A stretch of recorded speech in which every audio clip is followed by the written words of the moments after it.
What's good, my ghouls and goblins, my creatures of the night? How we doing? And welcome back to another episode of Reely Scared, Halloween 2 edition. How you doing, Connor? How we feeling tonight? I'm doing great. You look great. Thank you. You never looked better. Thank you. I love the hat. I love the glasses. I love everything you're doing. This is my new hat. I'll wear it everywhere. It's sick. It's a sick hat. It's pretty sick. We got Suge Knight in the chat. What's going on, buddy? Thanks for tuning in. I'm sure you'll be promptly tuning out because you don't like these kinds of movies. They give you the heebie-jeebies. I understand. But it's all love, and I appreciate you tuning in, buddy. We got a great episode tonight, continuing on our Halloween franchise marathon discussion celebration here. Oh, what you sipping on there? Some sort of a red, a cab, perhaps? What you got there? It's called Jam Jar. Jam Jar. Yeah, it's a Shiraz. And I classing it up this week, I see. Oh yeah. Beach, please. You know. Oh, cheers to you. Great job. Great job. We got a great episode tonight. We'll be talking about not Halloween 2. We're just going straight to Halloween 3, Season of the Witch tonight. This is going to be a fun one. I knew we were talking about this earlier. I knew when we started pitching this to guests, this was the one we were going to have no trouble getting people to jump on for, because this is a very interesting one. Even though it's obviously the non-Michael Myers one, I thought if we were going to pick 4, it would be a crime to not do this movie this month. Because this is one we're talking about. So we'll be doing Season of the Witch tonight. We've got 2 great guests coming back. We have VIDEODREW and Davis Harmon joining us, 2 friends of the show, 2 previous guests. Great to have them back on. Jeremy's in the chat. What's going on, buddy? Thanks for watching. Appreciate you. Although we'd be remiss, and I know you're trembling to talk about it before we bring him in here and head on to not Haddonfield. Where's this one at? What's the little Santa Marta or something like that? We'll get into it later. We got to go to Woodsboro real quick. Dude, did you see that? I don't know why I got to ask. Did you see the Scream trailer? Of course you did. What did you think of it? I love the Scream trailer. I've seen it probably about like 10 times. I watched that shit on repeat. Like, I'm just so excited. You've got all your theories. You got all your theories laid out already? I have no idea where they're going with it. Especially after the interview they did. They said, like, even the trailer, it's like all misdirection. So who knows what's going on. I have no idea where they're going with it, but I'm just excited. Ghostface looks a lot more brutal than the previous 4.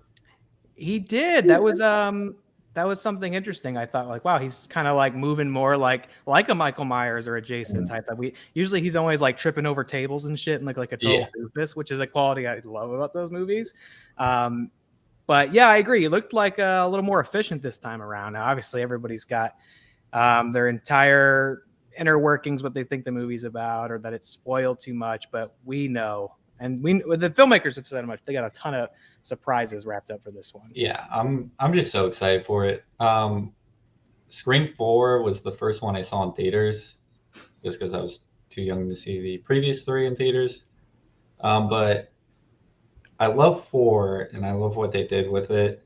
That's a hot take. Nobody likes 4, but my second favorite next to the first one. I think it's brilliant.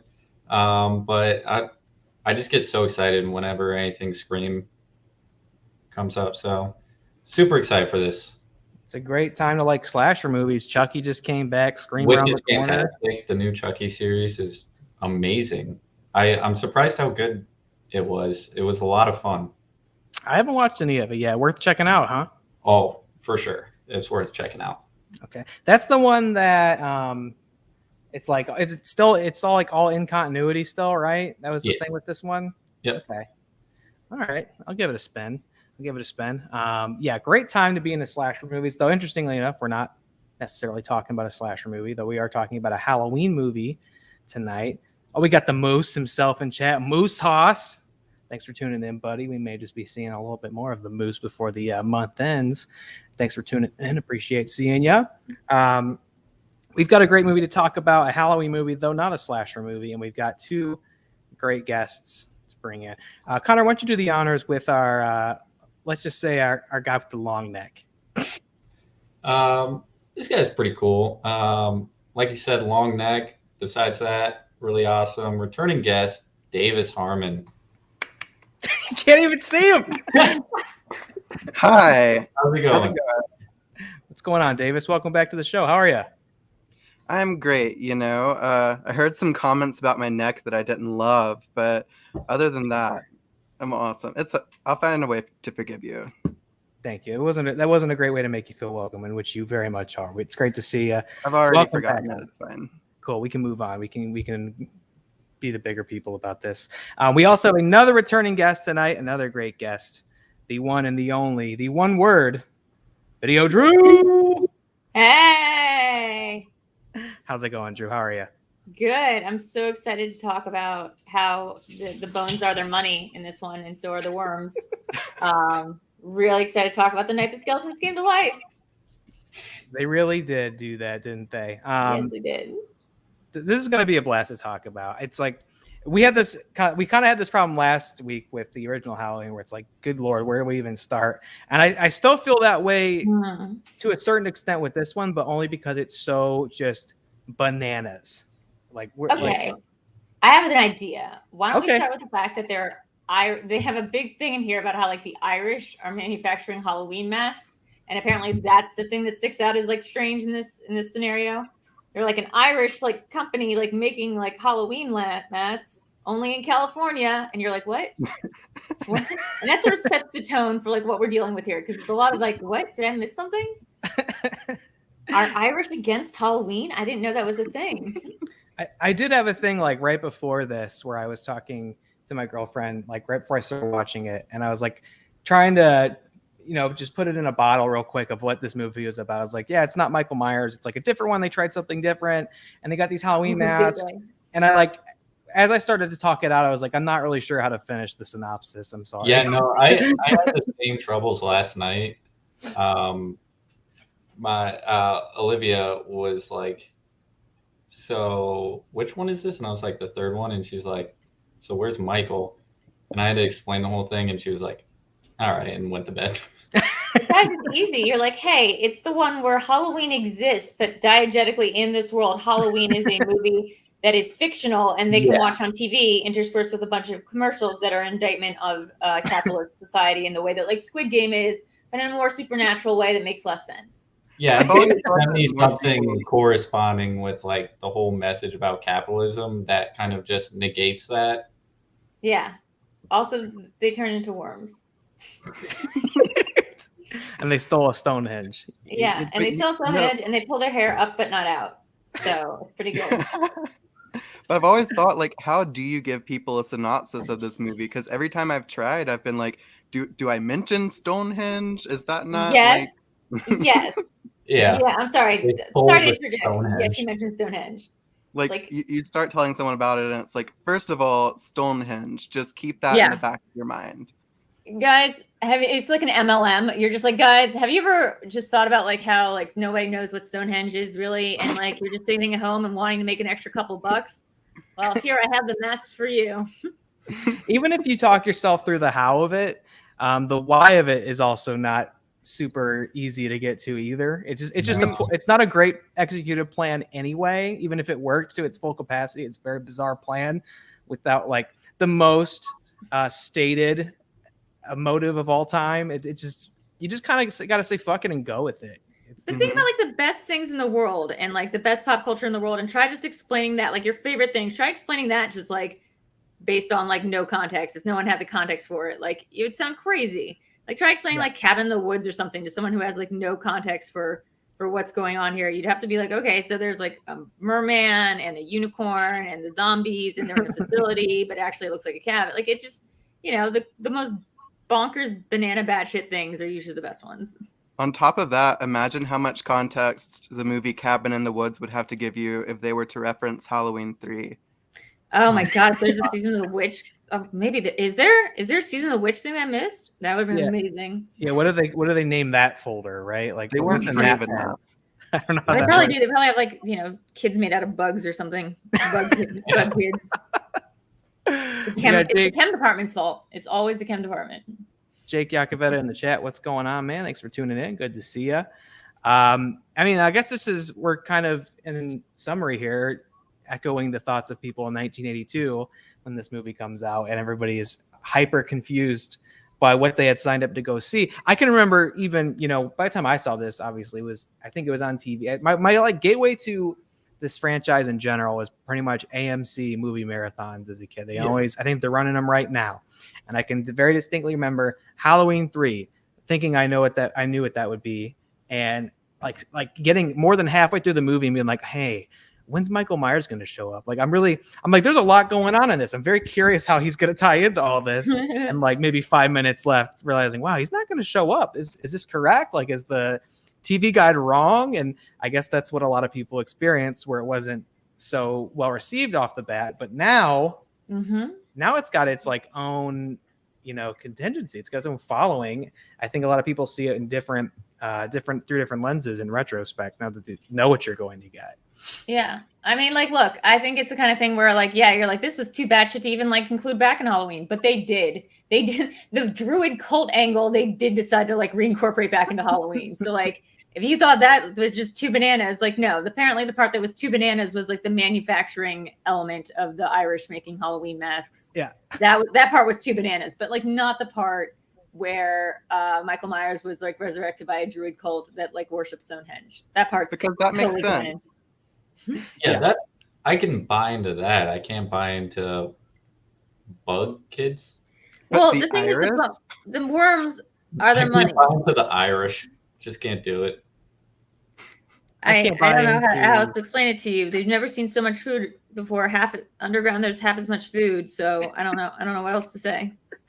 I It's a can't big buy into coffin Tom shop. Atkins coming in for a little kiss. That's what I Yeah, can't exactly. buy into. Okay, He's such a I wanted he's such to a mention doofus. that because they mentioned this on Red Letter Media a few weeks ago. Did John Carpenter think that Tom Atkins was sexy?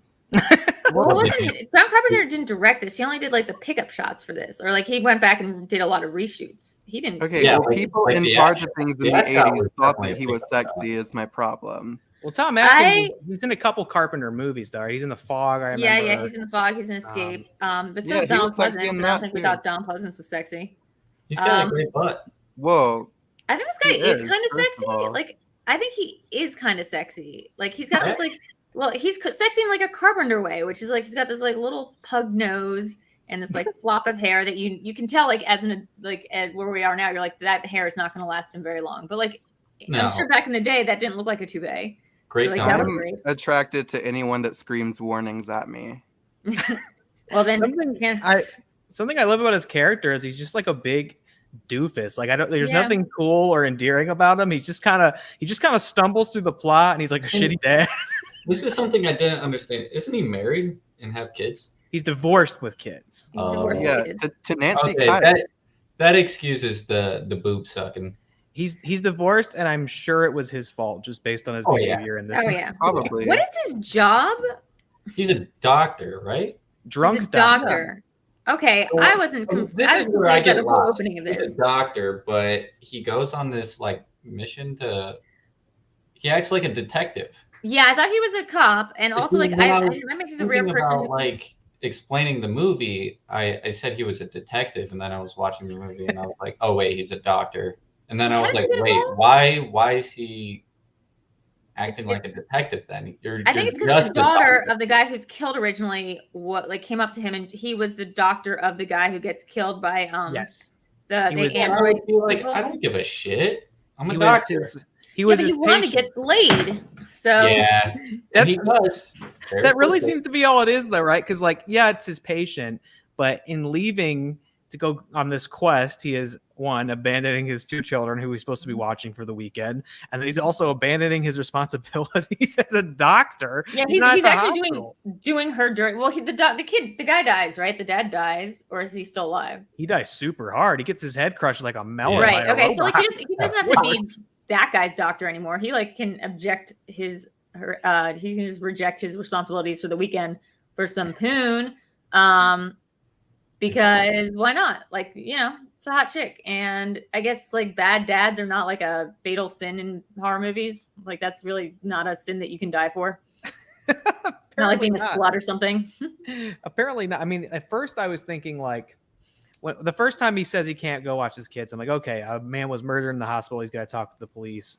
reasonable. But he's like, hey, I gotta go with a 6-pack of beer and a woman I met 10 minutes ago to go on a mystery adventure. It's like, all right, Guys, buddy. there are Irish and there are Halloween masks, and I need to get to the bottom of this.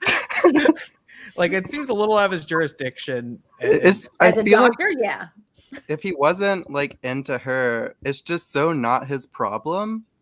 Like, there's no reason for him to be doing this at all. I'm curious. Can I be honest? It does seem like the kind of compelling mystery, like search party style, that I would just get really into, just based on nothing. I'd just be like, there's all these little clues, like Pepe Sylvia style. It is. So it is a really compelling mystery because it's a pretty compelling setup. When I was watching it again, I was like, wow, I really forgot how like they really aren't telegraphing how goofy this is going to get in the second half. Because when I was explaining it again to my girlfriend when I was watching it, I was like, well, this man was just murdered in the hospital, and the assailant went out into his car and killed himself by immolation, and it's super strange and mysterious. And it's like, wow, it makes you go like, what is going on here? And of course, you can never guess what's going on. But like, it has this really great, compelling setup and this kind of mystery in it. But you could never, all the clues in the world couldn't get you to what's actually happening. Correction. I watched this movie for the first time last year, and I was like, what the fuck is up with these commercials? I was like, these commercials are evil. They're satanic. There's going to be something where the commercials are brainwashing people and like turning them into monsters. And like, because the commercial thing is such a heavy beat. Like they just hit it over. This is the only soundtrack of this movie. Instead of the Halloween score, you just hear happy, happy Halloween, Halloween. It's just like every single time. Yeah. If those commercials were real in today's time, you would have so many people on TikTok breaking it down, like why it's satanic. Yeah. They do with literally maybe like hashtag cursed. Like every like VMAs performance. Like, did you see the satanic ritual that happened on live television? They'd be breaking it down like that. It would be like a hashtag cursed like TikTok. Is what it would be. Viral marketing. If he does the Happy Halloween challenge, that's a red flag. That's the lady. Yeah, exactly. It's like me before I turn into a pile of bugs. Me after I turn into a pile of bugs. Blah! And it's like the Drake like meme or like a Fortnite dab or something. I don't know how TikTok works. It's that or it's mostly like dabs, yeah. No one would ever see it. No one would ever see it because it would be a YouTube ad that everybody would skip 5 seconds in. It's got such an earworm quality to it as well. Or like I was kind of walking around humming it to myself today, and I'm like, "Fuck, that's just." It's like this is a VHS. What was that one commercial that was like $1. What was that? It was like buy that for $1. That's more. Wasn't it sour cream? Like a dollop of Daisy. It was like $1. Are you just talking about jingles? Anytime that commercial came on, I wanted to hang myself. For me, it was the Fanta commercial that used to air in movie theaters. Oh, Jesus Christ. The one with Pitbull? Yeah, wait. One of Fanta, don't you wanta? That one? I've never heard of Fanta commercial. Where are you guys? There was involved with that. You just gave me like an identity crisis. Like, did Pitbull do that? How old are you and where are you from? Because I've never heard of this. I'm about to turn 28. I'm 23 from the great state of Mississippi. I'm 28. Wow. Unfortunately. Ditto. We could not come from any different backplate. No wonder I've never heard Fanta in a commercial. Fanta. Wait, did they just not have a commercial? I felt like Fanta was pretty universal. What the? I mean, yeah, I've just never heard a commercial for Fanta, whatever. Do you guys know Fanta was originally a Nazi soda? No. I think I did know that. Volkswagen I was didn't know that, but it Nazi makes car. sense to me. I don't know why. Yeah, it was like Coke was selling Coke in Nazi Germany, and they're like, hey, they heard that we're selling Coke in Nazi Germany. Call it something else. Now it's Fanta, and now Fanta still exists. It's fun, and it's grape, and it's not. It's a Nazi drink. God. It's not white nationalist at all. It's fun. I mean, same with Volkswagen. You love your Beetle. You love the Nazi Party. Yeah, exactly. Or your Passat or whatever. I grew up in a totally different time period, like where I was old enough to remember videotape like stores like Blockbuster and. No, I remember like Blockbuster, I'm sure. Family Video and Movie Gallery. I'm sure. I mean, I was old enough to work there, not like old enough to be carried in my mother's arms. I managed Family Video. I managed the video store, so I'm old enough to do that. I think they stopped mass producing VHS tapes when I was like 8. something like What that. I'm saying I is, remember this them. movie is analog in a way that's like come around and become cool again. Like this, the mask, the whole them doing these little commercial jingles, like that's very meta in a way that I don't think was like really cool when this movie was made. Like that like it was a little too ahead of its time to do that meta thing where it's like Halloween exists in this movie, but like in this world, but like Halloween's a fictional movie and they play it on TV. Yeah, and in between them, there's these commercial segments, and it's very much like something you'd seen like VHS now, or like, you know, so like that's something I was lost on. So that was actually him watching Halloween as the movie Halloween. Okay, because when they set that up, he was like, it's not like it's a great. I forget what he says, but he sets it up, and I was like, wait, is he watching Halloween or is he watching the events of Halloween in real time? No. The guy the announcer on the commercial is just like, come back for this spooky, spine-chilling movie, not like this real-life documentary that we put a soundtrack to. I like the idea that he's watching Halloween, but it's like the found footage version. That's what. Where Laurie's just at one point, I herself. thought that's what it was, and I was like, what the fuck is No, found footage wasn't a thing yet. They wouldn't just play like somebody's home movie of like a murder. Also, who was shooting it? They positioned it that he had like cameras everywhere watching people. That wasn't a thing yet, though. Like real world didn't even exist yet. Like the concept of someone like rigging up their place with home video cameras would be exorbitantly expensive, and but he had the whole town like that. So I mean, it was not a concept. I don't think that had ever been broached yet. By the time, but I do think that there should be more sequels where they watch the original in movie. I would love if the new Paranormal Activity had that. Well, they're Amish, so they won't be watching very much of anything in the new Paranormal one. But why the hell do they have video cameras? I haven't seen the trailer. Okay, samesies. Because my theory is they're not really Amish. Like they're Amish. It's a cult. Twist. But like, yeah, samesies. I was like, I'm from around Pennsylvania. We can't just bring a camera in. It's the same cinematic universe with the new village. Wrong Turn. The girl's sister is like in this like Amish cult, and she goes and like tries to find her, and then spooky stuff happens. But like Amish is not a cult. Let's be clear. Like Amish is a religion or like a lifestyle choice or whatever. But like it's not a cult. But you can do things that look like they're Amish, like that have the markers of being Amish, like without it being actually Amish. Like you can just live off, like you said, like the village. Like you can just live in like a pretend world where like everyone's old timey and just like cosplay as that for your life, and that's not like part of the Amish. I mean, yeah, I think it's definitely easy to have fictional cults with Amish qualities. Yeah, so you would think they would just do that for this one, but in this Paranormal Activity trailer, they say, "I'm going home to my Amish family," and you're like, "Oh, okay." Was she on Rumspringa at the beginning? Like, what was happening? Yeah, she was Rumspringa. So, like, a girl's bringing back a friend from Rumspringa. Wait, I've never heard it as a verb. I love that. Rumspringen? Oh, no, wait. What it is she's been adopted out. So she was adopted out of this family, and then so she's been found somehow. Maybe, I think Rumspringa does play an element of it, but I'm not sure how. And she goes back to her, like, community to meet, like, her roots or whatever. Can I just say I'm so much more excited for the new Paranormal Activity than I was a minute ago. Can I tell you something? Much like Season of the Witch, because this is all still related. I really like Paranormal Activity: the marked ones, the one that took place. The marked ones is so fucking good.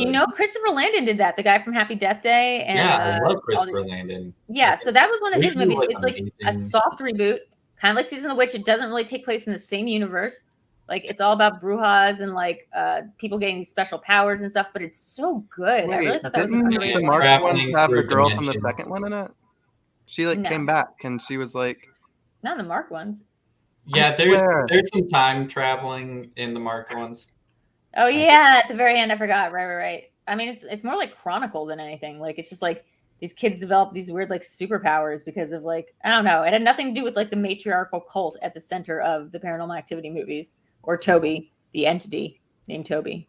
Who's just a dude at the end in Ghost Dimension. He's just a guy. I was very disappointed about that because I remember in the first one they totally set up Toby as having like dinosaur feet. You remember that? Yeah, yes. Toby was the size of a dinosaur. And I was like, wow, that made my imagination go wild. If he was like the dad dinosaur from Dinosaurs. Yes. Yeah, he's a dinosaur. By going, not the mama. I just looked it up. Allie from Paranormal Activity 2 had a brief cameo in the marked ones. Right. Yeah, I forgot that he does time travel or like do something travel where he like goes into another dimension. He does see her. He walks into a door and then walks Yeah. into the. No, I think this was when they were at like the picnic table, and she was like the exposition girl. She was like, "This Oh. happened to my yeah, family." the Ugh. older sister. That's right. How are Oh. we talking about? Also, like, this movie made a really interesting choice to set it in, like, not Mexico, but like to set it in like a Latino part of LA, but then like have the characters speaking Spanish almost like exclusively. I feel like through this Yeah, movie, like most of the there's a time lot. they spoke Spanish, unless I'm misremembering. I don't remember anything about the back half of Paranormal Activity, which is probably good for the. You're missing out. The only one I really disliked was the 3D one. I didn't care for that one. I liked all the other ones. How Yeah. did they shoot their home movies in 3D? That's pretty dope, though. It's pretty They cool. explain it. They explain it really well. Did they? No. Really? It's like, oh, cool. I just want to know if the ghosts dumped their big load of horse jizz all over the room. I'm not trying to make anyone have their worst day at work. Yeah, do any ghosts just bust out of these walls and dump fat loads on everybody? There we go. Tell me about the first time you guys saw season. Were you similarly like a lot of people expecting another Michael Myers story? Like, did you know what you were getting? Were you let down? Were you excited? Everybody all at once. Okay, I usually, because it's usually like I talk first because I'm the loudest and talkative, but like then Go sometimes I'm for like it. I should talk less. But Go no, for I'll it. keep talking. I saw this movie last year for the first time because I was doing it for a Cinema Bias episode, and I'd been told ahead of time that this was the one that wasn't involving Michael Myers, and there was like this huge like failure, and like it was just like this crazy idea. But no one told me how bonkers great it was, like how much this would be like a me type movie. Like this movie as a standalone film is like a piece of ahead of its time genius. Like I truly believe that. I was probably like 12, I think, and I watched it on AMC. Yeah. Well, where'd he go? Oh, I have no idea what just happened. Don't well, do that here's the thing: anymore. you're part of a focus group, and you were meant to make these watch these commercials, and now you're bugs. But yeah, we switched again. Okay. I switched. But I yeah, don't like change. I just assumed that it was a Michael Myers sequel with like a funky title, and I was a lot like Taylor, where I kept waiting for him to show up. And I think I had like this phase where I just thought the movie was lame because it didn't have him. But then I grew taste as I got older, and now I love it. Let me add some brief context because now I've written things about this Halloween movie before. The writer had written this to be a scathing social satire, like an indictment of consumer capitalist culture, like as this like funny, like tongue-in-cheek thing. It was supposed to be like an adaptation level meta joke, I believe. And then the studio came in, like was like, we don't think so. Hired John Carpenter and this other, I think the director, one of the 3 directors on this film, back to do all these reshoots and like make it a lot gorier and like make it like so it was like a lot more hardcore because it wasn't hardcore enough. And I feel like that's where the disconnect of this movie lies, is like between the part that like is trying to be funny and then the part that like is so shockingly violent and like obscene looking that you're kind of like, oh, this didn't know that it was funny. Like it was unaware it was funny. I understand it to be something similar. Like the original writer had his name taken off of it because it became way more horror than he had originally intended. They had to like really wrestle Carpenter and Deborah Hill into being involved with this one because, you know, they were over it after the Michael Myers thing. Obviously, this was their original pitch, was it would be an anthology Twilight Zone-esque series every year. They were over it, come out with a Halloween related film. But after you do, I wonder how this would have been received if this was Halloween 2. You know what I mean? Like if there was one Michael Myers movie and then this, like would people have warmed up to it? Probably about as well as Freddy's Revenge. Like, honestly. Like about as well as a completely like heart left homoerotic Freddy Krueger movie. Yeah. 10 Cloverfield Lane is a second in a franchise that has very little to do with the next one, and everybody loved it. They loved it. But again, we're talking about modern audiences versus like what people were cashing in on. Yeah, that because what year was this? 82, I think. Very clearly in the 80s, firmly in the 80s. And also, again, like with Cloverfield, if there had been a second found footage movie after the first one and then Cloverfield Lane, I feel like that also just could have like knocked off audiences off a little bit more. Yeah, I think people like hated the Mark Halloween one. 2 like kind of damned the reception of this movie. Just Mhm. because Right. like we have 2 Michael Myers now. Oh, Why we're would doing you something move different. away from that? Law of three means you can't just make the third one about something completely different. Every time this aired on AMC, I would just not watch it because I knew it had nothing to do with Michael Myers. The first time I watched it was like maybe like 6 years ago. Legal, you take that back and say it's Dream Warriors. You take that back. Just think Freddy's Revenge is the best one. What is Oh wrong? my with Dream god, you? Dream Warriors Warriors is is the literally best my one. favorite movie. It is Like the not best even my favorite No, nightmare movie, it's the just best in movie. general. Not to get too far off track, but like I was watching Never Sleep Again, the documentary about the making of Nightmare on Elm Street movies, and like I legit did not know that the guy who directed Dream Master #4, Rennie Harlan, like Yeah. Rennie Harlan, and like a Rennie Harlan that was so broke at the time of filming this that he couldn't afford a passport to go back home, like to the Netherlands or whatever, or like wherever he was from. So he literally just made the money to like afford a passport home. And the weekend it came out, he got a call from Steven Spielberg being like, "Do you want to go direct the new Die Hard sequel?" So like it changed his life. Nightmare 4. I love that. That's something interesting about a lot of these slasher franchises and kind of their infancy is they just kind of throw in like so they get like a what would eventually be like a master of their craft. Like Carpenter starts this, Craven starts Nightmare. And Friday they're doesn't so really have that, cheap. but Yeah. and then there's like, oh, just throw anybody in there. Like I think this is Tommy Lee Wallace, right? This is his directorial debut, which I think he gets just by being friends with. I don't even think it's Carpenter. He's friends with Carpenter. No, that was it. He was friends with Oh Carpenter. no! He's friends with whoever was supposed to take over for Carpenter, who's also a very famous director. Oh God, who was it? It was I think it was originally going to be Joe Landis. Dante. I think was. Oh, Dante. That's right. It was Dante. You got that. Which is crazy, right? Like that's a movie that I would love to see too. That movie would have merged together the two ideas well, Gremlins 2 style, I believe. Like that could have done the meta humor and be like creepy. Like, and I think Dante was like pretty committed to the project. I forget why he dropped out, but yeah, the director was brought in by Dante. Yeah. They're like, I don't know, get this fucking guy to do it. That's a good point, though. If you had somebody a little more seasoned, maybe they would be able to put together the jigsaw puzzle of all these different ideas and make it something easier to, more palatable at the time that it had come out. Yeah, I think also like the writer and the director have to be on the same page, right? Like the writer has this idea about like the kind of movie they're making, and the director is like, I don't really know what I'm doing, but I'm like friends with somebody, and like then the studio comes in with all their notes and like wanting reshoots, and then you're gonna end up with something that's like a, it's like a Suicide Squad, like you're gonna get this totally disjointed product that doesn't feel like it's anybody's thing, and people like sue to get their name off of. Yeah, and I feel like who directed it again? Tommy Lee Wallace. I looked it up earlier. Like Carpenter. I didn't understand any of the characters' like motives. No, that's not a thing. And I feel like he was just like, just fuck it, who cares? Like one scene, it's when they go to like the factory. Yes, to figure out what happens to the dad, and then they're like, oh yeah, he picked it up, yada yada yada. And then they're about to leave. The woman is like, yeah, let's go. And then that family comes in. Yes. And the guy's like, Cousin Eddie? Cousin Eddie and his family come in? They're like, the guy's like, well, wait, let's see what's happening.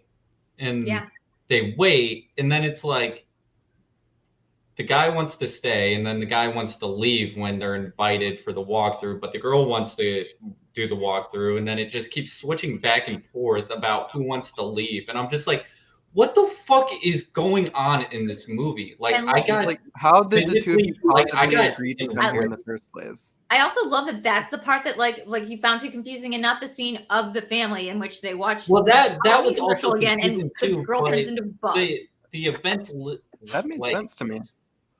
Happening after just made me so pissed. I almost went like full Kyle and punched like my drywall. I was just like, it made me so mad. I don't know why. It just like made my skin crawl. Well, it's a very disturbing scene because it's come out of left field. So you get this family. Let me just explain for you. He takes his hand. He's like, hey friend. It's like, I thought about it. I was like, wait, did we see these people already? And we didn't. We didn't. No, we did. We did. It was in town. It's Cousin Eddie and his family coming to the hotel. Yeah, I love that their names were Buddy, Betty, and Little Buddy. This movie's goddamn trash. Little buddy. So I don't remember that. I don't remember. yeah, they have a It was whole thing like a in the brief scene that when they first get to the seemingly hotel. didn't matter. Yeah, when So- they first Didn't get really. to the hotel, and everybody's getting to the hotel at the same time that day, and they're all the characters in the movie get to meet each other that will show up later. I was probably waiting about the boob sucking. Well, So- there is that. There's a lot of boob sucking. More Oh, than I like God, how yeah, she and was there's a lot willing of to do something that awful when her happening to dad this was one woman just next freshly door. dead. Yeah, but I don't. Do you guys that's if you want to talk about character motivation in relationships, do you buy the love story in this one? Because I don't. It doesn't feel very genuine to me. Guys, I really want to talk about the fucking focus group. It's really important that we walk step by step into the focus group. What's going on there? Because that's really like besides the character motivations and what's going on in the plot, like we have to talk about the part where the movie grinds to a halt as we discover that this manufacturer, we think it's just like a guy who's like this group of like shady individuals while we're students who are going out and killing people. Nah. It's not. This factory is mass producing masks and creating binaural beat style like subliminal videos that will turn the masks, that turn the people wearing the masks into like Oogie Boogie Man style, just like human skin with bugs underneath, and they will dissolve into like their skin will open up and they will dissolve into the bugs, and their face will like conform like the mask, like there will not be anything under the mask anymore. They'll just be all bugs. But And you big have snakes. to watch the video. How are the bugs produced? Big snakes Great too. question. The Great snakes question. are what really It's- blow my mind. Which Oh, yeah, snakes too. yeah. Question: does that mean like they're just unactivated bugs inside of you if you don't put on the mask? I don't really think about that, but Like, is there All some points- bees inside of me right now? If you just hear the jingle, like what comes first? The all jingle. signs point to yes. We all have bugs inside of us. You know those 8 No. spiders a year that you swallow in your sleep? That Yeah. draws them all out at the same Well, time. yeah. And the And the acorn snake. snake Definitely they had tell you more to swallow than in your like sleep per year. 80 bugs in him. This child Put a snake turned in it. into a There are bugs and giant snakes. oogie boogie, and it's so scary. And then we find out that all the nation's children have all bought these shamrock masks of a pumpkin, a skeleton, and a witch. Is that the third one? Yeah. Yeah. What do we think 2021 about? In What do we think about these 2021, masks? They're still buying them. What do you So think guess about what? them? Cop or drop? Cop. What? Cop or drop the these masks? masks? Yeah. What do we They think? come Honestly, back. those masks, I felt the same way when I saw this amazing beach please hat. It's an instant cop. Isn't that the same like pumpkin mask the guy's wearing in that viral video of like the weatherman doing that pumpkin dance, like on local TV? Like I think that's the same mask. He's wearing a mask because we have an actual pumpkin on his head. I remember it. That actual pumpkin. This is very close to that. This is what David S. Pumpkins originated with. Like I truly believe that. I believe that The this is where David S. David S. Pumpkins Pumpkins skit is a comes spiritual from. sequel. And the skeletons are part of it. The- Any the- question? This movie is literally like any questions. Like it is. Like, that is what this movie is. it is, and also, well, there's a lot of room to criticize Conal Cochran's plot here, but I just feel like I'm surprised. I don't know what it was like to be a youth in 1982. I wasn't quite there, but You don't? did they all want to look? Did they want to select one of 3 Halloween costumes Like, universally? I feel like if my friend had the jack-o'-lantern mask, I couldn't see myself also getting that. Yeah, I would never The copy. subliminal Why- messaging on all your television was telling you to go buy the mask. You didn't want to That's do it. Fair. The Yeah, what subliminal was the- messaging was doing it. What was the Speaking marketing of budget on that? Cochran, Marketing Drew, I know budget you're a- $2. Yeah, you know that I'm friends with Johnny Cochran. What about No, it? I was gonna say I know that you're a Twin Peaks stan. Did you recognize him from the show? Wait, Johnny Cochran No, No. not Conal? from OJ? The OJ show? no. Little buddy? Cochran from Season of the Witch. Which one was Cochran? The bad guy. Conal The Irishman. Cochran. From Oh South Park. no, I didn't. Who is that? Is that like? That's that's fan favorite character Andrew Packard. Oh God, no, I did not recognize him. I guess he's a little bit younger, but oh, now that you say it, yeah, it is Yeah. Andrew Packard. But you know, He was season two of introduced Twin Peaks during makes the a lot of rough sense to episodes Season of the Twin Witch, Peaks. So That's the moment Andrew Packard shows up in Twin Peaks is the moment Twin Peaks makes as much sense as Season of the Witch going forward. So, and that's really saying something.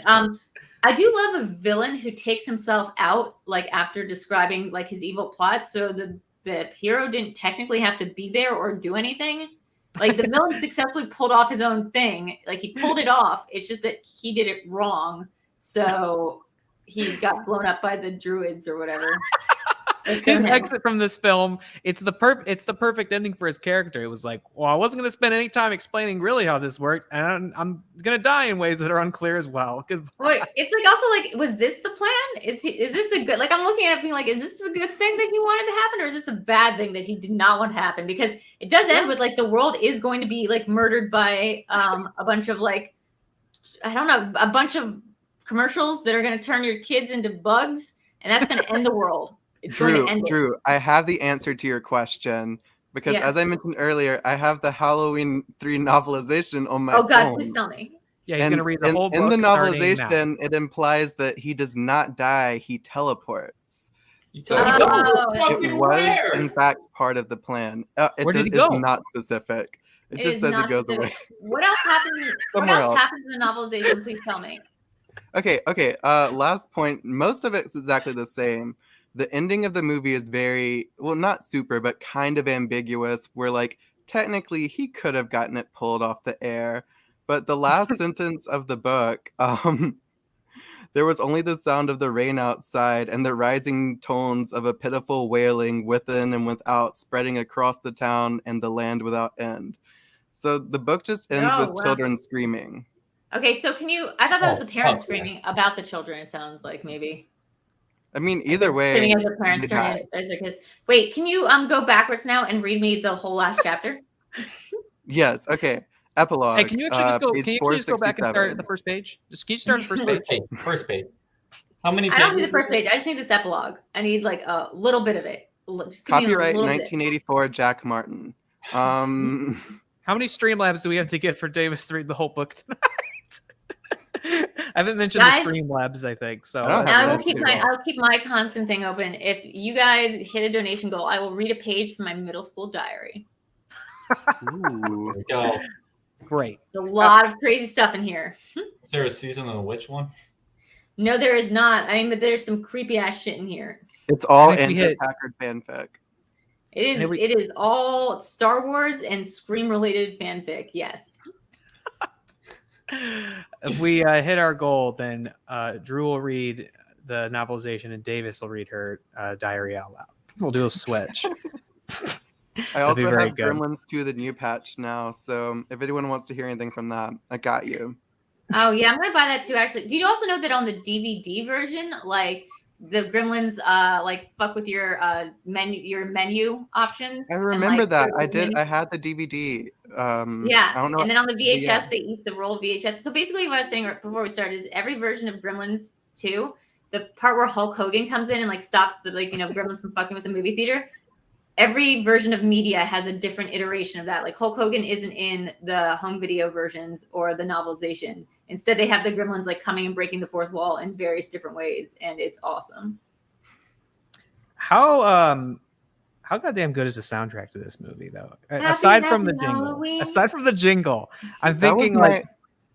I had a note about that where the opening music that kind of plays throughout is almost Poker Face. Almost, it's on the verge of being Poker Face. Well, isn't it just the Halloween theme, but just like sped up into a different time key? Like that was the thing about the Halloween key is like John Carpenter made it, tempo. Like he made it in this like 5/4 tempo that like never, his dad created it and like it never gets played, and that's why it's kind of like catchy or something. Is because it's like in a weird tempo. But I feel like they did something to it and like put it into a major key or something, and it was just the Halloween theme again. I think it's similar. It's just like missing a few notes. Welcome to Really Scared music theory. Well, I didn't realize really until I watched it this time. Like, aside from the obvious, Halloween theme, like I feel like Carpenter ends up being so singularly responsible for like what we think of as spooky music. There's so much spooky music in this, which obviously has the super hard 80s synth thing going on, but even just the little cues whenever a android enters the frame and the sound makes it so much scarier, even though it's just some How have we not talked about the android yet? Yeah, we haven't said the word android yet, which that's so again, the first half of this movie, great like thriller setup. I feel like even though it's like Chinatown for crazies. It's like not Michael Myers, but even just that way some of these guys are framed in the like on the corner and in the shadows. It feels very shady. One of them gets looks at a moving car and just waits to be crushed. Guys, it's Inherent Vice, but like for spooks. It's like that scene in Austin Powers where he's like, no. And it's just a wide shot of This is literally a Raymond Carver style noir, like California noir, like LA noir style story, like Chinatown, like LA Confidential. It just is. This one's so crazy that it might as well just be Inherent Vice. Like this is a Pynchon-esque level, like noir. Because Halloween doesn't usually have to do with adults, right? Like it's about kids and teenagers, and that's who's scared of Michael Myers, not like grown-ass men who are like hooking up with some woman that they met like recently. Not doctors. I don't think doctors. Drunk doctor deadbeat. Dr. Deadbeat. I mean, this is like kind of thing where it's like, oh, let's uncover this vast like conspiracy like permeating through LA, and like let's drive down the coast, and only in LA, guys. Only in LA did the Irish make Halloween. Would be a bigger hit if the title was Dr. Deadbeat? That'd be a cool title. That's a sick fucking title. What season of the witch have to do with jack shit? Nothing. That's what gets me back to this point. Dr. Deadbeat is a sick title. If I saw that like scrolling through like Netflix or any of the other streaming sites and I saw Dr. Deadbeat, I'd be watching it. I feel like I would assume that was a trauma movie. I have the perfect name for this movie, and it's The Night That the Skeletons Came to Life.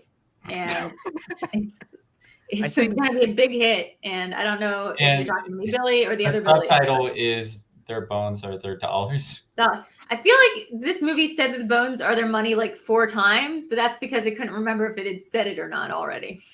Well, since we're talking about it, I think it's a great time to ask, why is this movie called Season of the Witch? Why? Were the Druids witch? Is he a witch? Okay, Conal? He vaguely talked about like an ancient tradition where like every 1,000 or so years a prank is pulled, and this is just another like Halloween prank. Yeah, I don't know if they ever actually say the word he witch. made his money off of gags, right? Yeah, he invented this toilet paper. He made his fortune off of gags. Oh, you know. So this whole movie, the whole setup, it's just a prank. Yeah. That's a great point. Tom Atkins is the pinnacle of manhood until Kurt Russell came along. And I feel that. I mean, sorry, Tom, but it's true. As soon as I saw his ass, I'm like, man, I gotta get to the gym. This was really of the era that ushered in like what's his name, Faison in like NYPD Blue or Home, whatever it was, where he just shows Dennis Franz. NYPD or Harvey Keitel playing his ass on the piano. They walked so that I love a good ass shot. Yeah, there's a scene in this I got very confused by, where they are in the motel and they're having sex or whatever. But then the woman next door gets turned into bugs or her yes. falls off. Yeah. What is happening there exactly? And why does bees come out of her mouth? And who is that? She was there because there was like a manufacturing problem with and she was tinkering with the thing on the back of the mask, the label or logo or whatever. The Stonehenge microchip. If you prick it with a bobby pin a little bit, it blows your face off. Okay. Do not tamper. And what also, was her issue with the manufacturer? Was she a seller? Was this a distribution issue? I think she said her kid like threw the mask and his Stonehenge microchip fell off, so she needed to get a new one or something. So she went to the distributor. No, she had her own store, and the little guys didn't matter, so she had to go and pick up her order. Oh, okay. And when she set the mask down, the chip fell off, like the logo chip, which begs the question: they talk so much about their like the process that they take to make the mask and how like efficient and like intricate it is. Yeah. But the logo falls off from just her setting the mask on. So why Well, that's would how you you know it talk was made about by the how Irish. amazing your process is if this thing just falls off? Yeah. Okay. Because It's then like, your whole plot is ruined because Yeah. these kids, they're not careful. Kids No. are And you not know what's careful. even They're crazier? tossing these masks around, so that means a lot of these chips are falling off.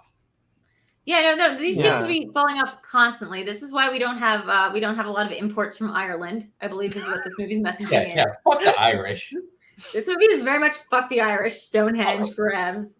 But I mean, you're right. I mean, even their robots are lame. Even their like androids are like very bad at doing their jobs. They like pour water on themselves, which I'm pretty sure Yeah. is the one thing that like robots do to like die. Can we Yeah. discuss the Robots fact can't that do in the water. universe of this movie, robots have existed since 1775? Yes, Right, because Because like Stonehenge.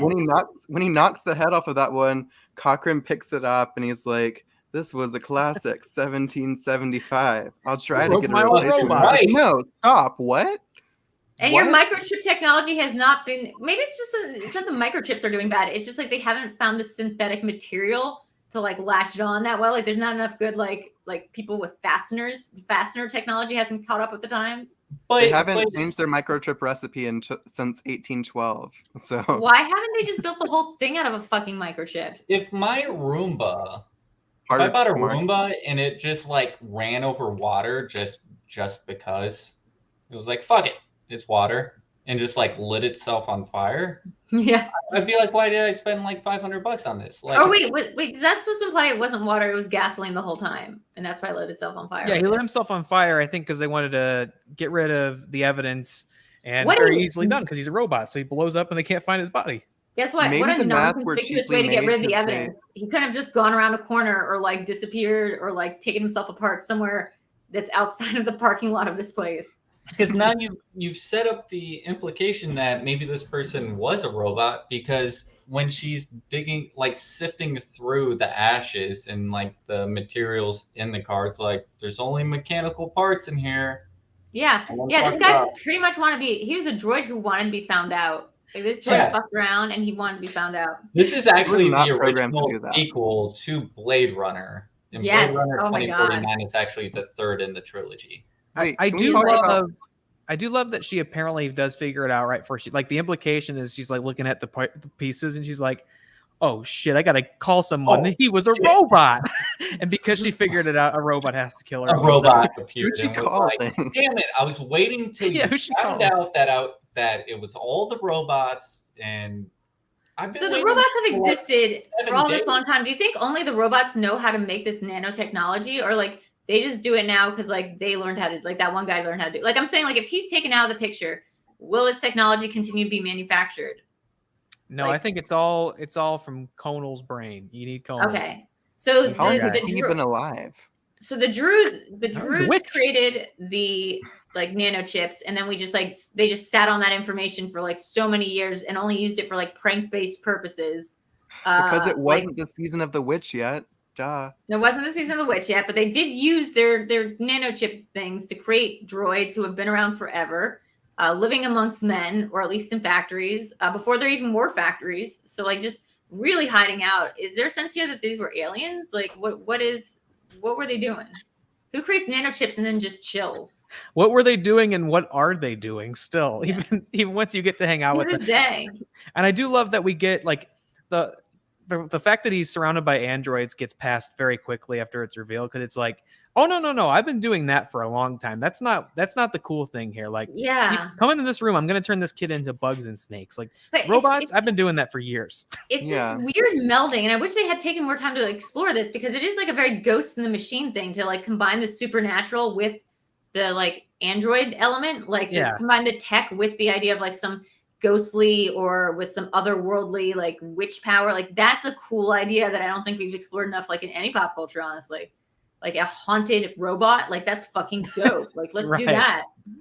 Yeah. I do think it's interesting that until the focus group scene, it's functionally a robot movie. Yes. And, like yeah, for yeah, a good You're right. 75%, we're just watching a robot movie. Well, And I no, think but that's wait. beautiful. Bug lady freaked me out because I looked down. I was like doing this thing where I pick things out of rocks, and I did not look up. So I thought it was the girlfriend being turned into a lady. I thought it was because he was going down on her too hard, and I was like, I've missed out on a part of this movie. Because like then you pan up to her and she's like turning into a fucking monster, but then the next shot you pan down and I think it's them like knocking boots, but it looked like he was just underneath the covers like going like. If I had a dollar every time that's happened to me. It is. No, wait, it is I know what curious. you're talking about because when it cut to the shot of like the sheets wiggling, I'm like, is that her dying or is that you can't Is tell that if them it's them again? having sex? Or is it the I bugs? still can't tell. Is it is it the I want to say oral? something to Legend or Legault, who's making another great point here. This does happen in Prince of Darkness, another great movie that combines like the sci-fi elements with the supernatural and implies that they are the same thing. Like the Prince of Darkness thing is like time travel exists and like Satan is a chemical construct of like matter and like science and like that's really, really cool. It's a really cool movie concept. Really underrated film, and I think who's in it? It's like Iggy Pop or something. No, like Is one Donald of those. Pleasance not in that? Oh, he's in it, Yes, but like yes. there's like a cameo from like a major like a singer star. Is it like Mick Jagger or something like that? Alice Cooper, I think, maybe, and playing a homeless person. But there's time travel. There's like Satan. It's like this thing has everything. It's got time travel. It's got Satan as like a chemical element. It's got I forget everything else. Homeless people that are part of a cult. Donald Pleasance. Hey, What speaking was of- that speaking SNL of- character from Bill Hader, the one on Yeah, I'm doing Stefan. Stefan? Yeah, this Doing movie's got Stefan. everything. Speaking It's of got homeless everything. people, can I have a drink? I don't have any diseases. What do you think? What do you think of that Yeah, go line? ahead. Connor, have you ever clarified for somebody that you don't have any diseases? They can give you a drink. In 2021? yes, in we're saying. today's time, I went to a wedding over the weekend. Got immediately trashed. That's why I bought this hat. Yeah, I probably said that a lot of times. Did it I work? feel like it's like a I'm that's a normal vaccinated. I come on don't have line. COVID. Can I chug your White Claw?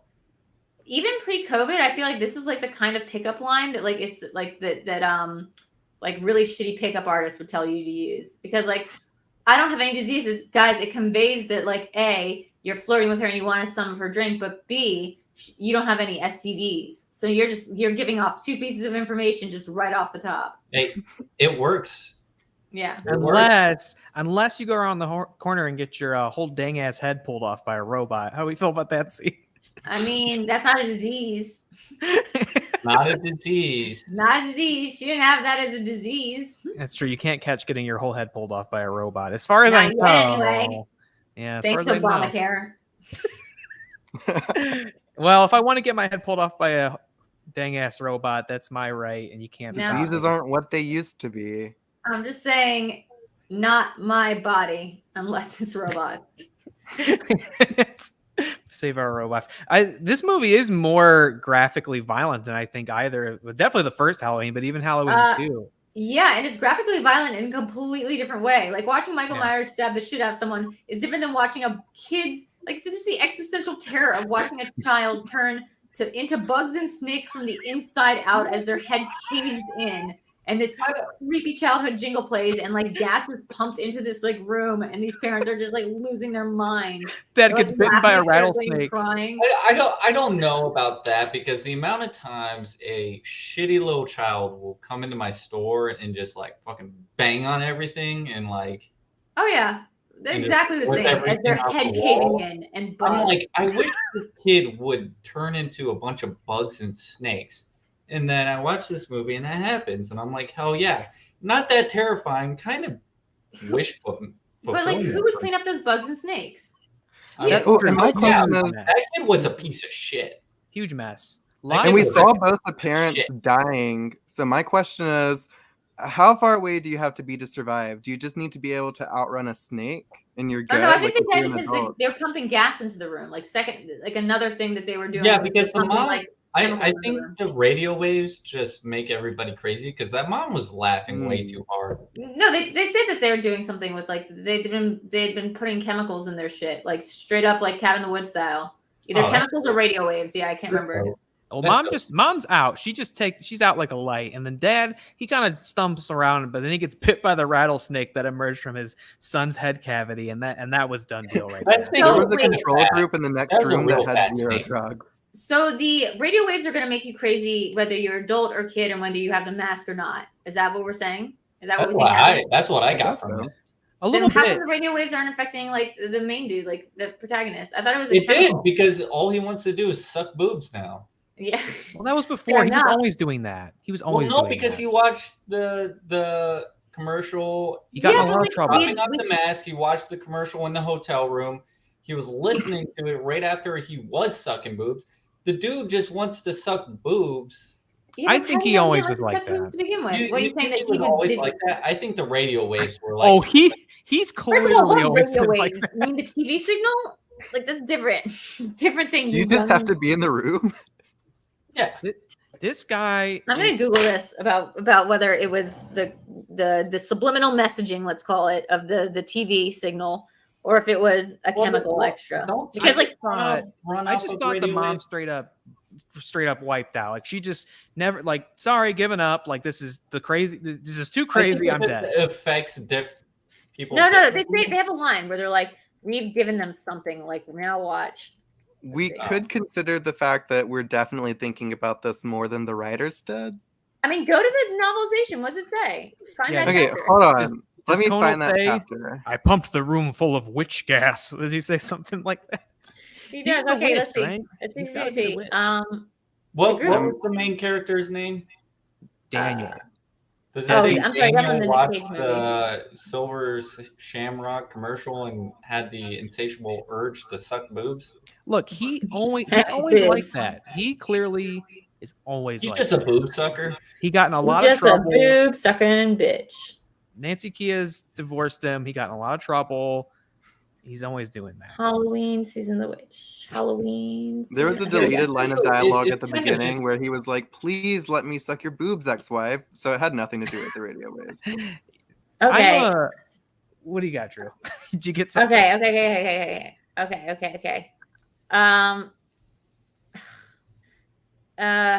This is like weird. It doesn't really talk about the part with the things, but it does say Cochran reveals his plan. The microchips on the each mask contain a fragment of Stonehenge. Oh, the microchips are Stonehenge. Duh. Hey, wait a minute. This reminds me. Oh, wait, did he steal a Stonehenge? Yes, this is what I was just about to say. He goes because they're watching the news earlier and they're like, somebody somehow stole a piece of Stonehenge, and then you see it and he goes and somebody asked it. I think like Dr. Deadbeat goes, "You stole part of Stonehenge?" And he's like, "Oh yes, you wouldn't believe what we had to do," and then just doesn't explain at all what they. Oh my god, I forgot about the medallion part. Okay, so let me read the plot real quick. The end plot. Upon viewing the big giveaway commercial, the microchips will activate, killing the wearer with fatal brain damage and causing a swarm of insects and snakes to emanate from their bodies, also killing anyone nearby. A lot of like holes there, because that means that if the kid's wearing it before Halloween, this is going to happen. Also, like it doesn't explain the difference between the brain damage and the snake insects. Like where do they come from? Whatever. I will say this. In the book, it does make it clear that they don't turn into snakes. The snakes come out of their mouths. Whoa, wow. Okay, so it does not explain that. Cochran walks in your room to kill him as well, and he explains he intends to resurrect ancient pagan rituals of sacrifice during the age of witchcraft from his native Celtic lands. He does say that. I don't think he actually says witch still, which is what I get hung up on, but he does explain he just basically wants to make Halloween great again. This is his whole plot, I think. Daniel's able to escape his balance. Halloween great again. Blah, blah, blah. And then he rescues Ellie, escapes the troll room, activates the commercials, and pours a box of the medallions from a ceiling rafter, killing everybody. Cochran himself is killed by the Stonehenge rune, leading to a massive fire that destroys the factory. As they flee, Daniel's attacked by Ellie, who is revealed to be an android duplicate, and Daniel crashes his cars. He destroys the duplicate with a tire iron, flees the Walter shop, calls the authorities. He convinces all but one television station to remove the commercial and helplessly screams, "Stop it," into the phone as the credits roll. He really does be screaming "stop it" a lot. I so mean, sad that's that- hilarious. That's it's so hilarious. The sad movie that ends she when the writer died. just has a character scream, "Stop it! Stop the movie."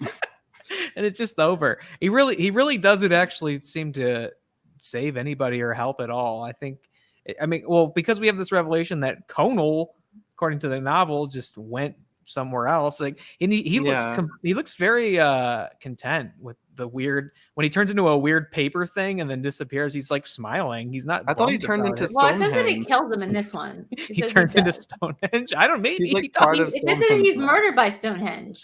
Cochrane is killed by the Stonehenge rune. That's what it says.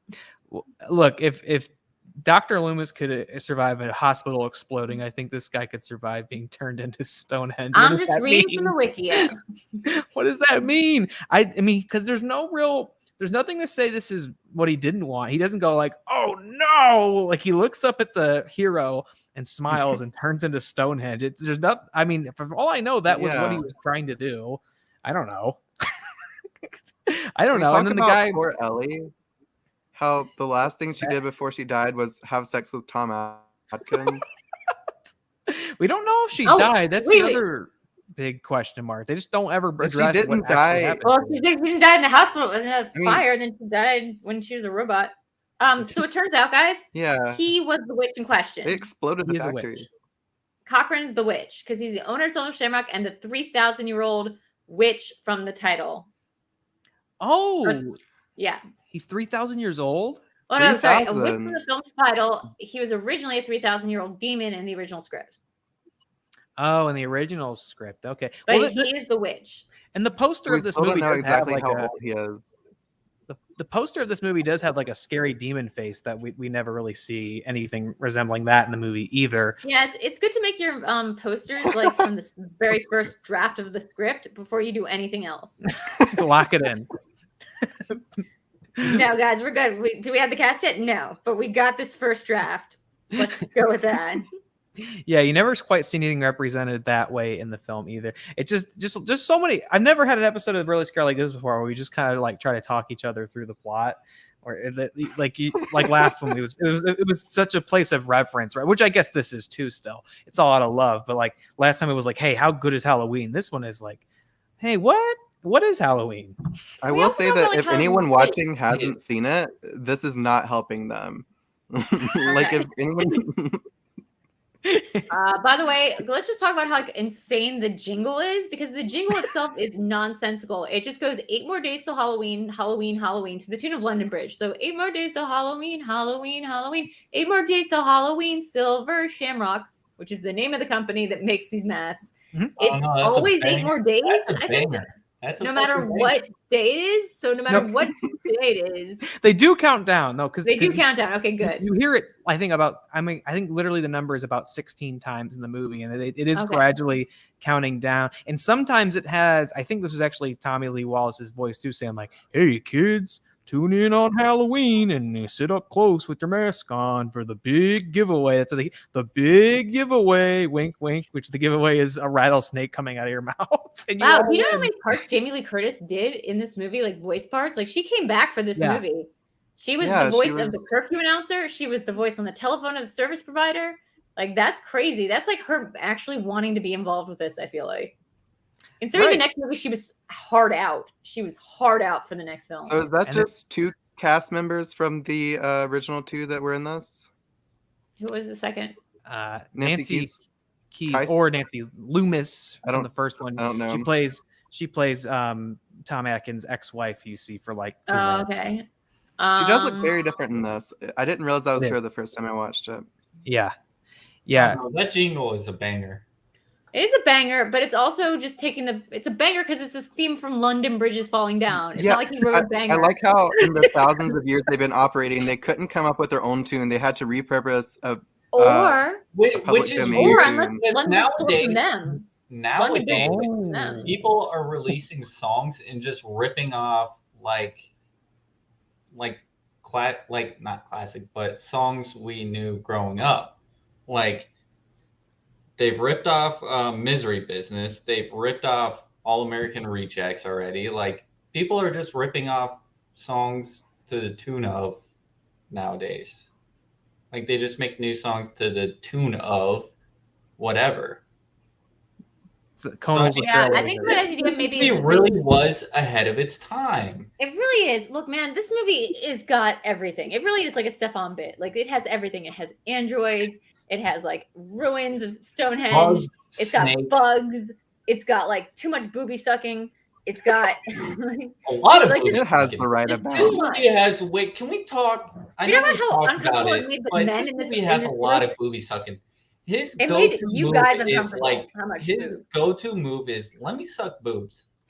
But I mean, like, if a group of guys have watched this movie as adult men and are thinking too much boob sucking, like maybe that's a problem. Like maybe No, that's I watched it and I said too much boob sucking.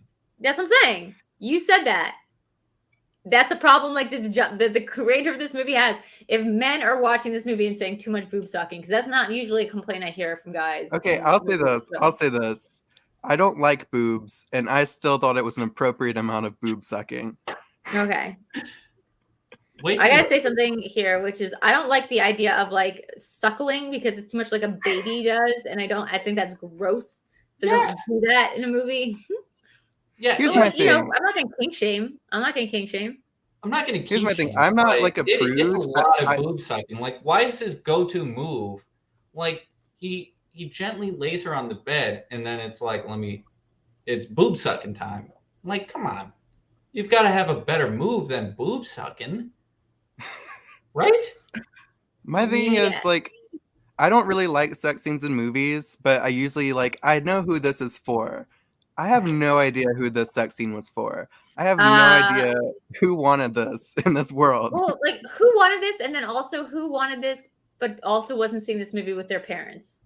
Like, you know, there's that uncomfortable element where it's like there might have been some kids in the audience who wanted to see this, some teens, but like they probably watched this movie with their parents and like were traumatized for it. Mom, what is he doing? No, they were just like they're like early baby boners and just being like super uncomfortable. Are you guys still talking about boob sucking? Yeah. yeah. Oh, Getting and I more into also it. like I'm how coming around he on asked it. her age after they've already had sex once. He's like, "How old are you?" And I'm like, "Whoa, that's No, the no, wrong yes, time." yes. to Yeah, ask her yeah. I put this question." note down, and I It's completely no forgot about January it. man. He's suckled on the boobs a few times already. Has He sucks. had intercourse with her, presumably. She's clearly and not in then high said, school though. Wait a This- minute. How old are you? And then said, younger than I look.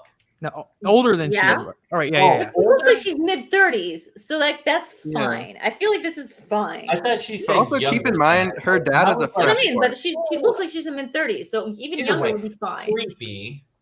Yeah, I don't like that she doesn't give a definitive answer. That I mean, if he Are we And then scared he's that she's in fine high with school? it because he goes, what does he do? Go right back to boob sucking. Well, is the fear that she is in high school? Yes. Is that when you Oh, look at that like, actress, even if she says she's younger than she looks, which by the way is not something a woman has ever said besides me. Like that's not something people. That's not a cool thing to say. I'm younger than I look. Like why? Like you mean you look like old? I Like, thought she that's said weird. older.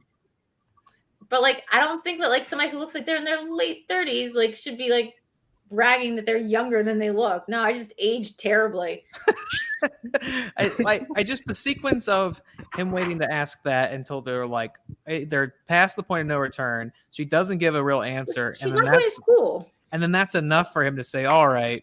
Let me check He's your just again. he's just an asshole. He's I not. think he was scared that she was probably old enough to like I don't know like divorce him again. Like he wanted to make sure that she was still because like her dad was old, right? Like that. Enough to regret everything that's happened so far.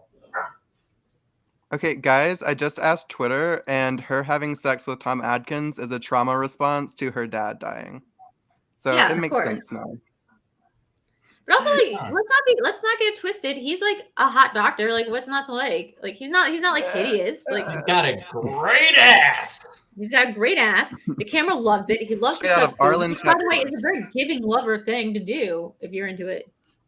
I love that the only thing that an immediate trauma response, The only thing that we seem to be able to deviate from the focus group scene is him sucking boobs and being a weird drunk pervert. That was my only takeaway from this movie. Everything made sense besides the boob sucking. I'm sorry. I mean, that it was your also hang-up. kind of works in the movie because his wife, ultimately, he might have doomed his kids because his wife just thinks he's drunk. Like when he calls and he's like, blah, blah, blah, blah, blah. Like maybe she'd believe you more if you weren't such an alkie. And sucking on That's true. like, this ancient crone-looking 19-year-old girl boobs. That's why I'm saying he was always like this. Like this is clearly Yeah. he set This a just might be the standard. delirium tremors, actually. This is No, just you're like him right, drawing because out. he calls up the doctor and then she's like, "This is gonna take a lot of dinners," and he's like, That's "I'll right. take you to dinner Yeah, anytime." So it's he true, I just wants forgot. to suck tits, get laid. That's By the all he way, wants sucking to do. tits, not a creeper thing to do. Like it is a No. totally giving type of thing to do in a relationship. No disrespect on like sucking the boob. It's just weird for us to watch as viewers as like the sexual thing. It puts us in an uncomfortable voyeur position of like this incredibly intimate thing that I don't feel like you do on a first date necessarily. Yeah, that's why I was While saying earlier. investigating your scene father's for? murder. Yeah. It's just like this weird Oedipal like transference thing because now he's the baby and he's getting life from your boob milk, and like that's all I could think about. I was like, this is such a weird like gross baby thing. I don't know. So we went from sucking boobs is cool to it's a gross It's baby cool. thing. No, just don't I watch think it's it. I just think the amount of times that's his go-to like foreplay is weird. And the amount of times that we even have to say the amount of times, like as if like because there's so many times that this is just instead of kissing, this is what we see. Yeah, Yeah, it's like I it's not a don't. I weird thing to think do. It's this just a is weird her thing to show less us. than sucking boobs. Like in movies, we get Like, to use. let me kiss you on the cheek and then suck your boob. Yeah. Like, that's what he does most of the time. So look, guys, I'm just saying that like there's things we don't get to see that happen in movies that we understand as shorthand. We don't see characters taking shits a lot of times. We don't see them saying goodbye on the phone. They just hang up. We don't need to see the tit sucking part every single time, even if that is what he does, and we like respect him for it and think that that's a totally great thing to do. We don't need to see it, just like we don't need to see ghosts cleaning up like all the cum that came out of like the horse-sized dick. You know, like we don't need to see it. Like we just don't need to. We can cut around that. It's more like creepy that they're making us watch it. Well, and I'm not if you gonna are be able going to to show post it, a single clip of this on TikTok. if you are going to show it, don't cut away to the neighbor blasting her face off with a Stonehenge microchip and a weird bug coming out of her mouth, like because that complicates it too. Yeah, I'll say this: I especially genuinely because then love that afterwards, cut. we're like, did we Like, cut I back thought to that them, or was is kind it of still great. moving the bugs? Yeah, because she's like, wait, what was that? And he's like, oh, it was nothing. Let me get Almost like back he was to in on it. bits. I think it was just Marge blasting her face off with a microchip and getting a bug in her mouth. Let's get I'm back sorry, to did you business. say your tit need more sucking? Okay, that Yeah, something like actually that. He's reminds like, what do me. you want? One of my I'm favorite things I'm a about doctor. one of my favorite things about this movie is like some weird dialogue choices. One was like when they were like wheeling Marge out, and she was like, "Oh my God, it's Marge!" And Tom Atkins was like, "Who's that?" And she was so quick that she's like, "I met her earlier." And it was like the weirdest line delivery I've ever heard. Now, what Line about delivery, when, but also, like, you wonder the how much- robots like pull him down the warehouse, and then he's talking about like the ancient android, and then he's like, Oh, hey, didn't see you there. It's kind of like what the the room fuck? style. You didn't? Yeah, it's Cochran was not a the camp line delivery, and I queen. wonder if it's because like the guy had a sense, like the writer had a sense that he was going to be suing to get his name off of this project. So like they kind of had to do like some improving, or like they kind of like had to like guess what he intended. So they just were making up lines on the spot. I met her That's earlier. what I mean. Like he at one point was like, just fuck it, do whatever you want. And that brings me back to the warehouse scene at the very like towards the beginning, when they just didn't know who wanted to actually leave the warehouse. So they were like, just go back and forth. Doesn't matter. You want to leave. How this is what you're hung up on. You want to stay. She wants to stay. Doesn't matter. People change their Fuck mind about the warehouse situation. You have a right to change your mind when you see the android. The amount of times I've been in Target and with my fiance, and I'm like, I want to leave, but then I pass some cool T-shirts. I'm like, wait a minute, And she's like, no, let's go. And then we pass the something android else. her. I'm like, no, let's go. And she's like, well, wait a minute. But it's Happens all because the time. she's the android. That's why. It's because she got swapped. I didn't think she got swapped until the end. Oh, maybe not.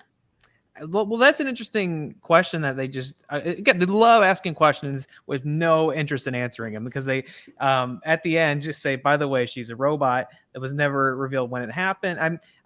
She definitely wasn't a robot the whole time. Like that, No. that would be even illogical by this movie standard. But they do swap her out for an android, and we never cut back to what actual Ellie's doing. Did she die?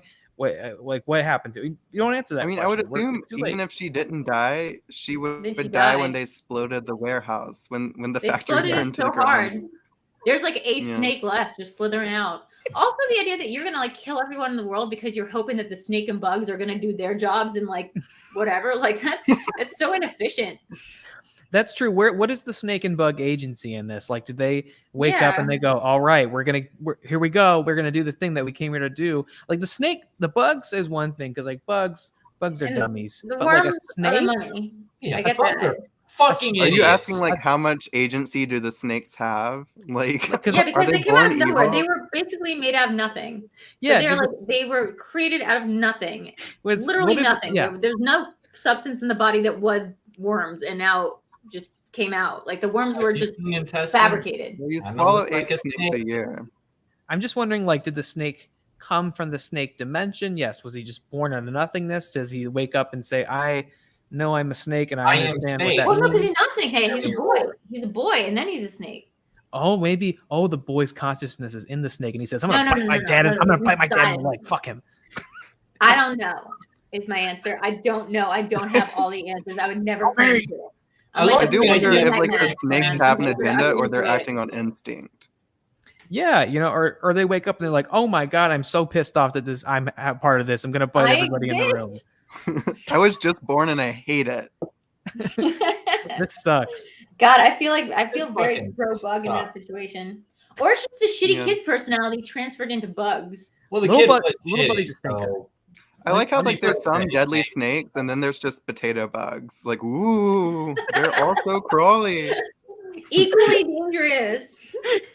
Don't forget your There's like one pesticide. bumblebee in case somebody's got like a my girl kind of allergy. It is you got to get it to old Conal though. It's a good practical joke, you know. Like, It is. The it one is. It's kid literally whose like dad Patton has a Oswalt potato bit. bug allergy is just like, fuck. You know, it's literally like the Patton It's Oswalt bit hilarious. about like the time that he like saw the rat and it got picked up by the like the eagle and it got dropped in his neighbor's yards and it's like he can't do the bit, but he says it's like somebody was worshiping some pagan god and he like appears once a year and is like japes and blah blah blah, whatever. I can't do it. Go watch that bit. It's way better than what I just did, but it's very much maybe the plot of Season of the Witch. They're just worshiping some like prankster god and Could like be. gave the right sacrifice, and then Season of the Witch happens. Could be. Jake? Let's talk before we finish. Let's talk about the final scene, which is, as we said earlier, after he kills Robo Ellie over and over again, which I love how relentless that scene is. He's got to punch her head off, and It was very Austin Powers. I Throw like her that arm some into of the the woods. robots can be destroyed with like a single flick of the finger, and it took like 20 tries to kill Robot Ellie. yeah, had to be Well, yeah, her because arm, you just dump fire on her. Dump fire on her. That's how most robots go. put fire on her. First of all, I love that he ends up in the the convenience store where the first guy ended up, because the guy who works there is having a terrible week. He's got to deal with another nutso coming out of the shadows yelling about a Halloween mask, and then he Seems like a grabs lovely the guy phone. though. He's very nice. Tom Atkins grabs the phone, and this is another question I posed to you. Who did he call? What number did he dial? The TV. Who was he talking to? The king of TV? He has connections at the networks, and What he is has a the standing TV phone appointment number? to call the head of the Yeah. network. You've never called Spectrum before? I should, as history has shown on this Right. show. They call me is the problem. He has a number in mind that he calls. Somebody answers, and him just telling them very quickly, you've got to listen to me. They're gonna kill everyone with this commercial. Stop it! And they listen to him 2 out of 3 times. They're like, all right, take it off 2 times. Even though the Silver Shamrock marketing budget must have been like $1 trillion to get that shit playing everywhere, all day, all the time. The dude's a fucking billionaire. He's made his fortune off of gags. Gags. Can you imagine He made his like fortune after just like gags. putting a whoopee cushion on someone's chair and like earning $1 million for it? Guys, I Yes, just I did farted. I can't believe I just farted. Oh, is whole that thing the is just- joke? Like I shit myself. That's the joke. That's the joke. Is I shit myself, guys. This whole thing. I just want to do Season of the Witch, but I think you should leave quotes. And it's that. I knew That's there the were going to be joke. That's my joke. references, and I'm still not prepared whenever you whip one out. Dude, always I would cuts just me like off the guard. kid to say, "There's too much fucking shit on me." That's the joke now. There's a guy under here. I'm gonna rip the thing off. Don't rip the head off. I don't even want to be around anymore. You don't want to live. You have so much shit on your face. No. I don't know. Yeah. Oh, well. Poor little buddy Diker. Poor little buddy and poor Tom Atkins, who apparently doesn't save the day, and the girl he likes is turned to a robot. And the king of TV of Channel 3 says, "No, fuck it. We're gonna keep going. We're doing it live. Keep it going." Fuck them. When you think it is about the it, Joe if Rogan he- of the children's television network over there. But if he had succeeded and it had gotten taken off the air and everyone had been saved, he would have just looked crazy. Because it's like, then nothing would have happened. And it's like, okay, nothing happened. He would have been like, I mean, like, first of all, whatever. We don't have enough time in the world for me to just go into all of it. We don't, but that's my one complaint with horror movies is like when someone like survives and then like goes to the cops and then like stops it, and they're like, "What do you mean? Like nothing's happened?" It's like, of course, When does that nothing's happen? You stopped it. Wait, In when real did that life, ever happen? I would let it happen and then go to the cops, or go to the cops while it's No, happening. you should. What you should do is tell the cops What do you about say it to and them let at them be that like, point? "No, it's not going to happen." Then when it does happen, be like, "What did I tell you?" See, like just get that real gratification. Everybody died, but I'm looking pretty smart, huh? Yeah. Yeah, because you can't just tell the cops afterwards, because then you're basically saying, I knew that this would happen. And Yeah, I they're did like, nothing to okay, stop I'll it. take your word No, you for have to it. be like, "I knew that. I'm not dumb. I'm smarter than you." I just love that at the end of it all, big doofus deadbeat Dr. Alcohol Dr. Deadbeat. gets away and basically has no impact on what happens at all. It just happens anyway. No. The That's building it. blew up regardless of him. All they did was Yeah. kind of like waste some time with the medallions. Like maybe he helped in the sense He that had like, no distracted idea them. that he was going to blow up the building. That was completely incidental. Well, also like the idea that you destroy things by throwing medallions on them is hilarious. And you know what's a connection that they don't make anywhere in the movie that I just made? He never once says out loud, "Oh my God, my kids have those masks. I have to save them." He Well, never does. Not until He the calls end. them up. does. He Calls does. them He? up. And then the wife's like, "You're Yeah. drunk. I hate you." Yeah. He calls Oh, them You up. never wow. sucked my Okay. boobs. I was You never thinking. once sucked my boobs. I was thinking he was so in the boob zone that he just forgot his kids also. No, had no, kids. That's what I no. thought too. I don't Let me remember. put it this way. He definitely calls them after. Like he waits a little while. Like he deals with the girl first. Like he bashes her head in before he bothers calling the kids. Okay, he does call them. Okay, that's good. I just forgot. It's an easy movie to forget some of the finer details. You know, Yeah. Or any of them. it's easy to remember It's the so big layered. picture. I'm Yeah, gonna buy the novelization, and also I have loved doing this. This has been the best, most cathartic thing I will do all Halloween. this has been the most, like, in a way, focus group esque episode of the show we've ever done, where we just try to talk ourselves through it and what did we respond to, what did we not respond to. We should and try to get the writer of this movie, if he's still alive, on this program. Let's Oh my I know that God. happened with go around the Baskin. room like a focus group and just talk about our takeaways. Davis, what's your takeaway with this movie? So my takeaway with this movie is sometimes witches do things. Wishes Drew, be what was wishing. your takeaway with this movie? yeah, Capitalism, man, like culture, and then also microchips, but like don't Stonehenge. I would agree with Pranks, that. Irish, bad. my take was You're it's just a purging Irish prank. fans. It's just a prank, bro. That was my take. We've got two takeaways. Irish, bad. And also, too much boob sucking. Too much Too boob much. sucking. Too Not much. something I That's thought you been were really gonna say. scared. Too much. That's why Ebert hated it so much. He said it was like an abomination and an affront to Way the genre. too much boob sucking. 2 thumbs down. Boob. Boobs. That's what I heard. That has been really The scared. movie Thank definitely you put for the doing- boo and boob suck. Yeah, wow, right? This could have been called Boobsy the movie. There we go. Hell yeah, both of you. Props to both of you for those taglines. Thank you. Amazing. Thank you so much, Drew and Davis, for coming on tonight and joining us once again for a classic textbook episode of Really Scared here. Literally any time, except for the like in 15 minutes when I have to go. Except in 15 minutes. Real quick, where can all the ghouls and goblins and witches and pranksters at home find you on the internet? Me? Sure, go for it. Yeah. I'm VideoDrew. You can find me at VideoDrew across all social platforms. VideoDrew is one word. Check out Content Candy. It's my new podcast network I do with Nerd Chronic. Bunch of shows on there that are like audio only, like Garmin Shows Ya with me and Lon Harris, and Video Chronicles with Nerd Chronic, and some reviews that we've been doing. So that's mainly what I'm focusing on right now. So go give a listen. Drop a review, and I will send you an endorsement for anything you want on LinkedIn. That is my promise. If you can prove that you left a review, I will endorse you for something on LinkedIn. Your choice. Otherwise, you can go to my Patreon, patreon.com/VideoDrew. Check out RT Essentials, which is the Rotten Tomatoes show that's on Roku and Peacock. It's hosted by Mark Ellis. I write for it. Check out this week's Honest Trailers. I helped Lon Harris with the script for Squid Game. And yeah, my YouTube channel where I do a bunch of stuff. That's about it. Beautiful. So much Drew out there for people to enjoy. You gotta love it. Yes, so much. Davis, where can the good ghouls and goblins find you? Follow me on TikTok at literally Kathy Bates. This month I am watching and reviewing 62 horror movies that I've never seen before. 3 of them have I'm been enjoying really that good series, so by the way. far. Thank you. Follow me on Twitter at Not Davis Harmon, where I bully Ryan Murphy, and follow me on YouTube at Davis Bates, where I bully Ryan Murphy.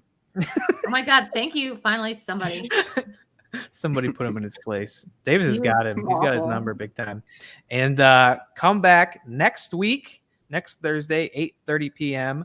for our next episode and Reeloween here. We'll be joined once again by our friends and fellow Twitch streamers Ashlina and Kayla Marie T to talk about 2007's Rob Zombie's Halloween. Oh no! yo.